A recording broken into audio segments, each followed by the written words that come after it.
সাম্প্রতিক সময়ে বাংলাদেশের ভয়াবহতম দুর্যোগ পরিস্থিতিতে দেশপ্রেমিক ছাত্র জনতার পাশাপাশি সাধারণ জনগণ এবং দেশপ্রেমিক বাংলাদেশ সেনাবাহিনীর একদম ঊর্ধ্বতন কর্মকর্তা লেফটেন্যান্ট কর্নেল এবং মেজররা ত্রাণ কাঁধে নিয়ে বন্যা দুর্গত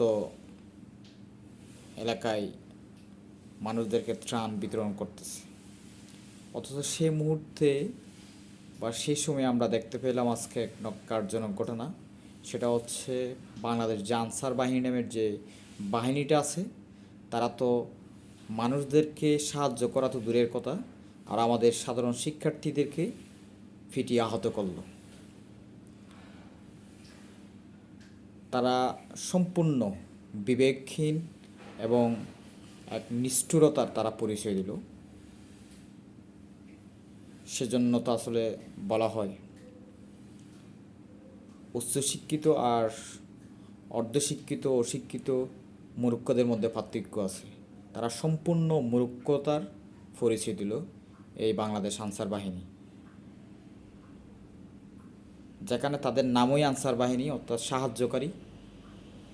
মানুষের বিভিন্ন বিপদ আপদে সাহায্য করবে। দেশের দুর্যোগ পরিস্থিতিতে বাংলাদেশের বিদ্যমান যে অন্যান্য বাহিনী আছে তাদের সাথে কাঁধে কাঁধ মিলিয়ে সহযোগিতা করা, দেশকে একটা দুর্যোগ পরিস্থিতি থেকে স্বাভাবিক পরিস্থিতির দিকে নিয়ে আসার জন্য চেষ্টা করা, সর্বোপরি মানুষের কল্যাণের জন্য কাজ করা। সেখানে তারা করলো কি, সচিবালয় ঘেরাও করা এবং সাধারণ শিক্ষার্থীদেরকে পিটিয়ে আহত করা। এটা সম্পূর্ণ গিলহীন এবং বিবেকহীন কাজ।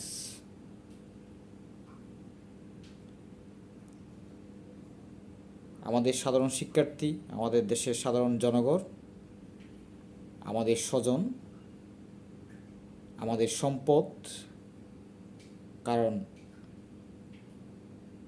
এদেশের মাটি ও মানুষ প্রত্যেকে আমরা একে অপরের পরিপূরক, প্রত্যেকে আমাদের স্বজন।